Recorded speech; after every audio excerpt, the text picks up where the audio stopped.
It is, what was it? Wednesday the 10th of April. It is about 1 o'clock. Just got finished up with a brick workout, which is a bike straight into a run. The bike was 45 minutes, kind of zone 2 heart rate. So try and keep it around sort of like a 140, 145 or so, my heart rate, and then a quick change within sort of 2 minutes regarding sort of shoes and bits and pieces, and then out the door for a 15-minute run. Again, just kind of practicing that transition. This is one of those workouts which I haven't really done much of over the last sort of couple of months, mainly due to time constraint and obviously times to train on a Wednesday. Wednesday's a busy work day for me, so getting that time where I can do a bike into a run around this early afternoon. I'm not a huge fan of training at this sort of time, but having a bit of a change in routine. But yeah, that was the workout. So this is episode 5. Welcome to the episode. Today we're going to be talking about the return to running and things I've done to help improve recovery. So it should be quite interesting if you're in that same sort of spot regarding injury. So yeah, tune in and hopefully you find it useful. So yeah, since we last gave a video, that one was talking about staying off running for the next sort of 2, 3, 4 weeks. I think it was about 4 weeks. Started building back up the running last week regarding the physio's program, which was the return to run. Rehab and everything's gone really well, and it feels kind of back to 95%. It's not quite perfect. I've started running again last week, which we'll talk about in a minute. But the return to run program was meant to be kind of 4 to 6 weeks, depending on how it was feeling or whatever. First session starting off a minute jogging, minute walking for 30 minutes. Session 2, 2 minutes walking, 1 minute jogging. 2 minutes jogging, 1 minute walking. And then session 3 was 4 and 1. Session 5 was 9 and 1, then 15 and 1, and then a straight 30-minute run. That went really well. Started that the other week, and yeah, I just alternated on the day. So first day was 30 minutes, minute jogging, minute walking. Had no pain during the run, no pain during the walk, and felt fine. So the day after, I gave a day's rest. The following day I did 2 minutes on, 1 minute off. Again, 30 minutes, absolutely fine, no issues. Then I went to 4 and 1, no issues, no aches and pains. What I did notice on the 9 minutes and the 1 minute rest, or 1 minute walk, was that last little 30 seconds to a minute just felt quite tired around the ankle on this left foot, which is the leg I was having an issue with. But regarding the actual pain in the area was not, it was fine. So then I did 15 minutes with a minute rest, did that twice. Regarding like 2 15-minute chunks, no issues again, leg felt fine again. And then last Friday, I did a 30-minute just straight jog, nice easy pace. I was more nervous about just going out for runs, especially on that minute on, minute off. It was more that anxiety around, am I going to get pain? But it was great. It's been a bit of a confidence builder, just kind of taking step by step. I would say I'm pretty good at listening to my body. So I sort of took it easy. If runs felt good, I've pushed it a little bit. If not, I've just eased back. But so far, so good. Again, yesterday was the first kind of day back into the program. Not quite what I should be doing. Yesterday's run should have been, I think, 45 minutes or an hour. I did half an hour, just to kind of build some volume back in. I don't want to go too crazy too soon.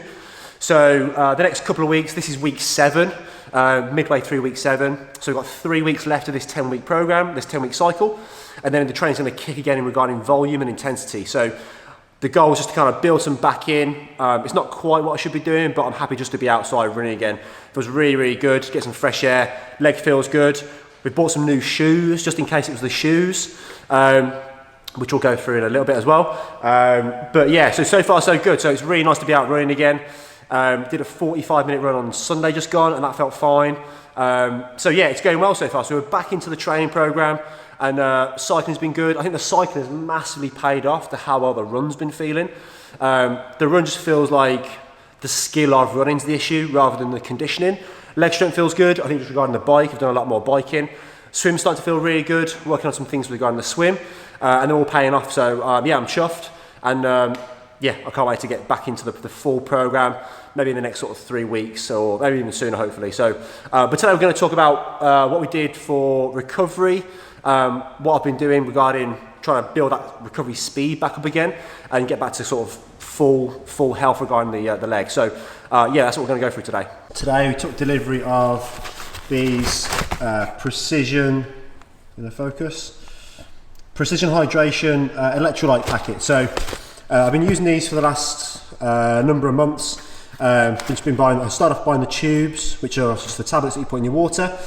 These packets, they're like a little sachet, and they contain 15 grams of carbohydrate. So actually, instead of just buying 1 or 2 packets, I've just stocked up for the next sort of coming weeks, as the training's going to kick in the next sort of, it's going to upgrade and get slightly more intense over the next sort of few weeks. So that's what those are for. And you've also got to love it when your mum comes through with a Victoria sponge. Post-workout sugar, that's fine. We'll polish that off in a bit. Not all of it, we'll save some.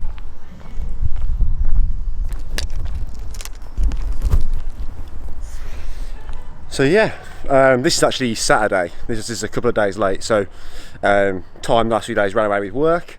So I thought we'd give you this little video and talk about what we were doing regarding recovery today. So it is Saturday 14th, something like that, of April. Just got done with the long bike ride. So Saturday's the long bike, so we've just done 2.5 hours. Conditioning feels really good, legs feel strong. The only thing that's horrible is these like shorts chafing sore. So yeah, maybe need to get some cream or some bigger padded shorts. But yeah, so first thing that obviously we did regarding return to running again.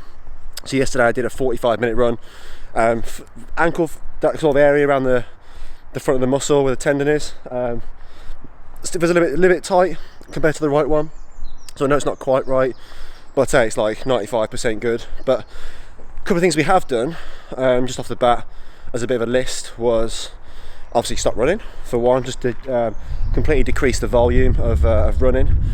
But to coincide with that, increased a swim. So try to maybe swim a third session if time allowed, maybe on a Friday or a weekend. I wasn't running on a Sunday, which is the long run day, so try to get on the bike, on my actual bike, my road bike. So I'll do the training ride in the gym here on the watt bike, and then get out on the bike actually on Sunday. So, and that was either a swim or playing around with the actual bike. So that was one thing I did, just obviously listen to the body, stop running, just cut out the whole volume until it felt better. And that probably took 2 weeks for it to feel like no pain, even walking. So when your foot's kind of striking the ground, there's a real deep pain here. So that was about 2 weeks for that to go, and obviously incorporating the physio exercises. So there's a lot of like flexion in the ankle, extension work, weighted with resistance, a bit of skipping, building in some sort of really light plyometric work. And then the other things were like, I tried to sort of think positively of what I could get out of it, what I could get out of the rest and recovery. So one obviously was trying to better my sleep. Sleep is a bit of a, it's not the strongest thing like at the moment, just because of work patterns. So generally I'm doing Monday to Friday 6 a.m. classes, and then if we have, the last class at the gym here is finishes at 8:30, and then we might have someone in for an intro or something like that, so it could be 9:30 by the time I finish.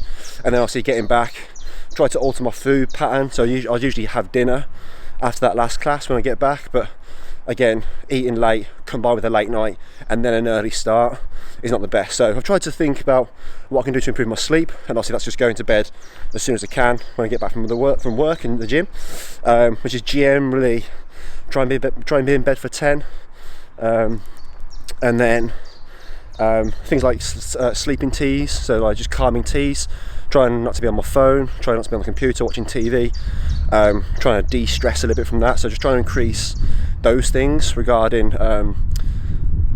recovery. And then trying to have some turmeric. I've bought some turmeric powder and ginger powder and things like that, so I'm having that on the evening.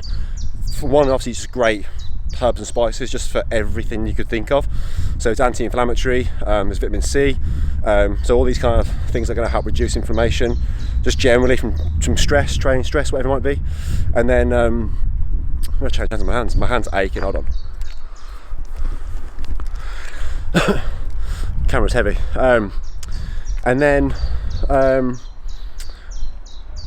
other thing was calories. So since training, started back in November, tried to be able to get in about 4,000 calories a day, and that was about, the split in macronutrients was about 220 grams of protein, 450 grams of carbs, and about 150 grams of fat. That worked really well to a certain point, and then I was just getting really tired. Energy was slumping even with that amount of food, so I played around with the ratio of food. So I found that about 4,200 to about 4,400 is a good calorie number for me at the moment regarding the training, and that might kick up again in a few weeks time when the training increases again, the volume and the intensity.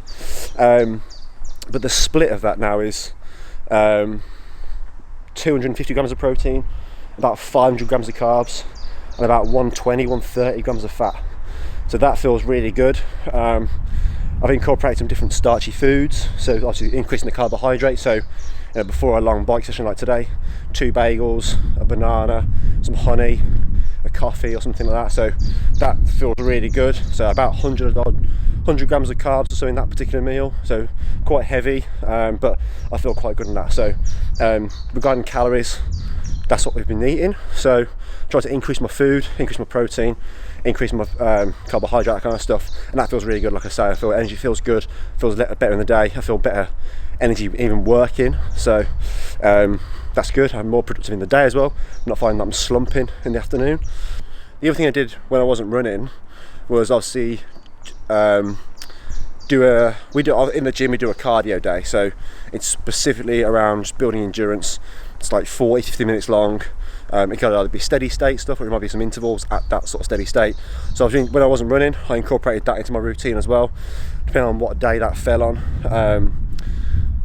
Yeah, that seemed to be something that was working really well, just to keep the cardio up and keep my heart rate in that particular zone for that day, or do an equivalent time frame from a run to like a row or a ski or an assault bike, something like that. So that was quite nice. Plus it was nice training with the class, and that's something I've also changed just generally in the training. I really wasn't enjoying training on my own. Obviously this training is a lot on your own. Running, cycling, swimming, they're all individual type sports and individual disciplines. So actually coming to the gym for a weight session on my own in between classes was an extra hour in my day where I didn't particularly want to think of a workout. So we got a really good strength program here, so I really enjoyed incorporating that into my routine, but also training with the members. It's just great to train with people, so that has really highlighted that for me regarding the training. So just socially being around some more people, that's always really nice as well. Something that might have made a difference was my shoes, my running shoes. So I've changed my running shoes. It might be minimal, but obviously you're spending a lot of time in them week to week, and obviously it's only going to get more at the moment. So I've changed. I did have the Saucony Endorphin Speed 2s.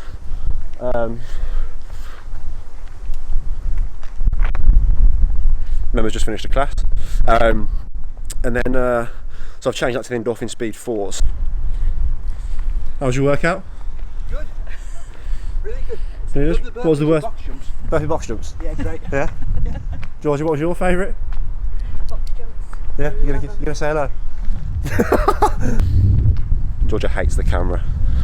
I usually get a middle finger when that happens, but. What's up, man? Alright.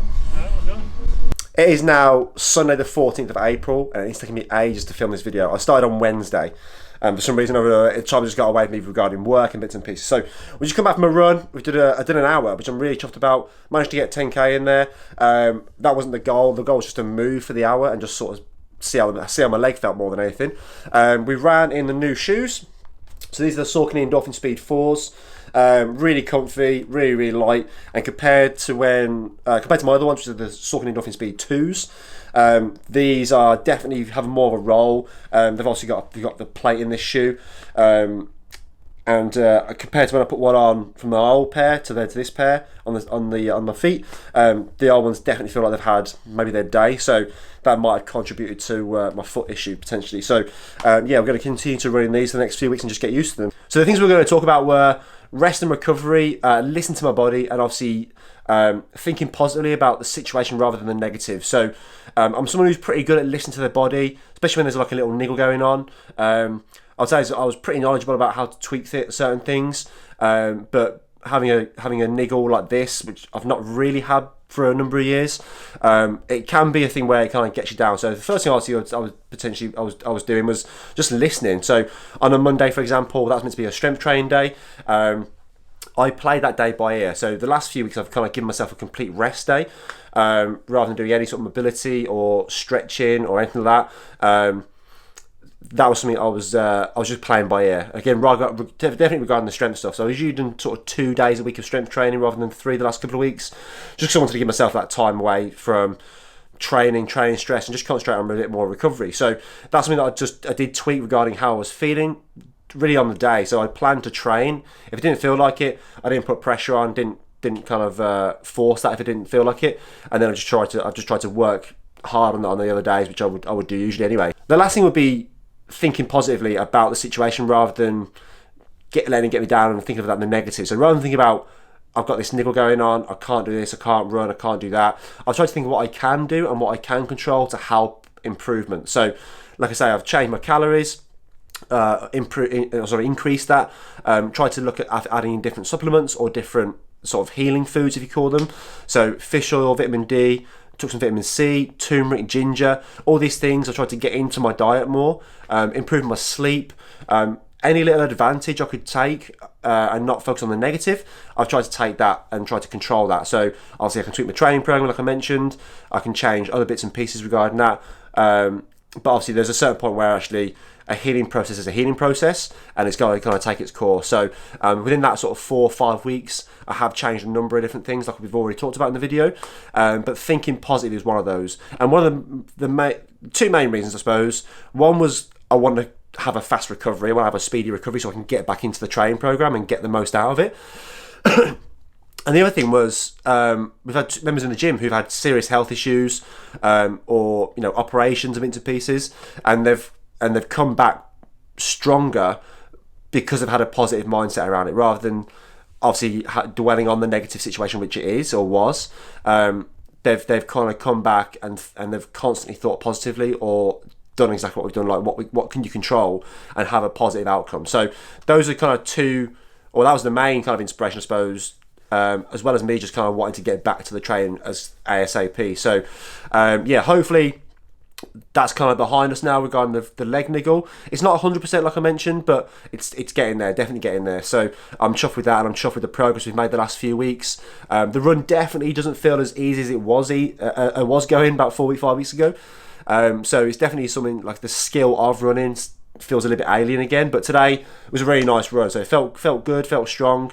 My chest's a little bit wheezy, I think just because I haven't been running, and I usually get that when I run, generally just from a bit of asthma, so I'm going to make sure I take inhalers and stuff with me, which I've been doing recently. But yeah, so that's all good. So I'm looking forward to the next few weeks. We've got 2 weeks left of this 10-week training program, and then we're into the building phase for another 10 weeks, which is something I'm really excited about, mainly from a fitness standpoint. Like, where's my fitness going to take me?